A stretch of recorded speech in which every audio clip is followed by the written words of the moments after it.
უკრაინელმა ჰაკერებმა რუსეთის თათრეთის რესპუბლიკაში დრონების მწარმოებელი ქარხნის საიდუმლო ბაზები გატეხეს და უპილოტო საფრენი აპარატები დაანახმეს. ჰაკერების განცხადებით ეს არის შურისძიება ადგილობრივი კოლეჯის არასრულწლოვანი სტუდენტების იძულებითი შრომის გამო, რომლებსაც ქარხანაში საბრძოლო ტექნიკის ასაწყობად იყენებენ.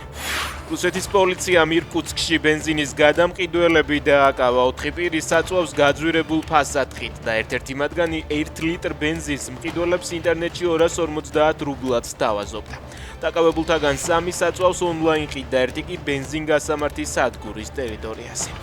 ზვიად კუპრავას 2 წლითა და 6 თვით პატიმრობა მიესაჯა. გადაწყვეტილება თბილისის საქალაქო სასამართლოში მოსამართლე თამარ მჭედლიშვილმა გამოაცხადა.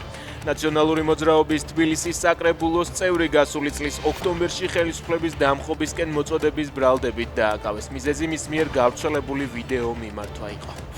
მთავრობა 10.059.800 ლარა და 64 ჰიბრიდულ ავტომობილს ყიდულობს. ტენდერი მთავრობის მიერ შექმნილმა ცენტრალურმა შემსყიდველმა ორგანომ უკვე გამოაცხადა. მანქანები 2026 წლამდე გამოშვებული არ უნდა იყოს. მოთხოვნების მიხედვით ავტომობილი უნდა იყოს მარცხენასაჭიანი, ექსპლუატაციაში არ მყოფი, უნაკლო და განბაჟებული.